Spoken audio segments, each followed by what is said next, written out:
ab bëggee sama gars yi maa leen di leen siyaar dañuy ñëw analyse promesse épisode 1 saison 1 mais gars yi promesse bi affaire bu garaaw na bilaay ndax da ngay seetlu si 1h30 joué nañ si lu bëri lii kese moo tax na début ak fin lu ma gis fii dèjà ñaari couple raconté nañ ci université bi ñu ngi def seen exposé biir classe ku nekk di wax kii di tontu ba impressionné professeur bi affaire yooyu noonu ndeysaan léegi nag dem na fekk ko si néegu xale bu jigéen bi wax ak moom mais après dañoo tasawaat classe di def exposé ndekete gel bi yoo fàtte na exposé mu defu ko. loolu nag jaaxal na kii di Abdul Mazib trop mooy loolu après nag mu koy laaj naan ko yow lan la looy inquiété wu gel bi ne ko damaa fàtte sama exercice enregistré wu ma ko mu ne ko kañ changé na ordinateur man mën naa tay la sama bopp saa yi tay la boppam. prof bu mu ñëwee tamit ne ko na dem au mur yaa ma gën a xam nga prof yi moom dañoo bëri du nappaate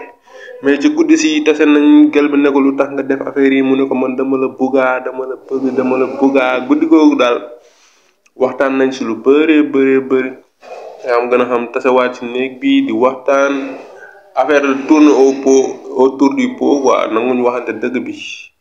mais après tasewaat nañ ci beneen classe impressionné beneen maître nekk fa di exposé lu saf lu neex oh my god dañuy wax di tontante les réponses non exposé neex na ñu may fàttali sama jamono akama aayoon astafurlah mais prof ils l'ont impressionné moo tax it prof bi woo na leen ñëw wax ak ñoom yaa am gën a xam. par la suite dañoo tasawaat ci beneen salle di waxtaan mais kii di Abdul Mazib nee na ko man année bi kese laa fi def su ma ko fi defee damay dem mais gel bi loolu daf ko métti ba dem na yoonam nee na li nga ma def dafa métti dama foogoon ne man ak yow ñoo fi nekkandoo ba 4 ans yëpp mot mais mooy loolu après gel bi mujjee na dem bàyyi ko mais saa yi bàyyiwul woo na ko si guddi si pour baalu ko ak ñu baalante ak mu defar ko décoration bu rafet ñu juboowaat encore une fois c'est l'amour yaa mu gën a xam nga film yi rek l'amour daf koy yomb torop mais dafa am benn feebar bu dugg si dëkk bi feebar bi def na ravage. ki nga xamante ne nag moo di Aliya moom papam affaire bi feebar boobu daf ko dal ba moom tamit mu tëb miir dem kii tamit di Abdul Mazib moom tamit dafa am benn sëram bi nga xam ne feebar bi dal na ko muy dem ci yoon bi ñu woo ko ne ko sa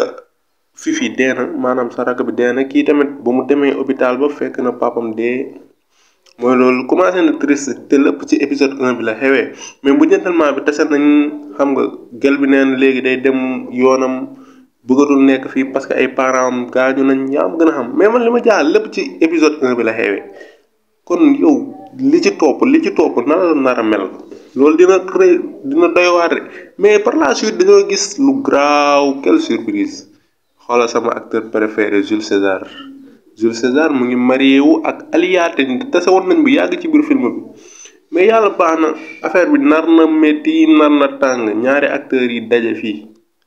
lii di promesse te ñoom ñaar dañoo prometté woon d'ici 10 ans dañoo war a gisawaat te kii mu ngi mariage fële oh my god loolu dina doy waar.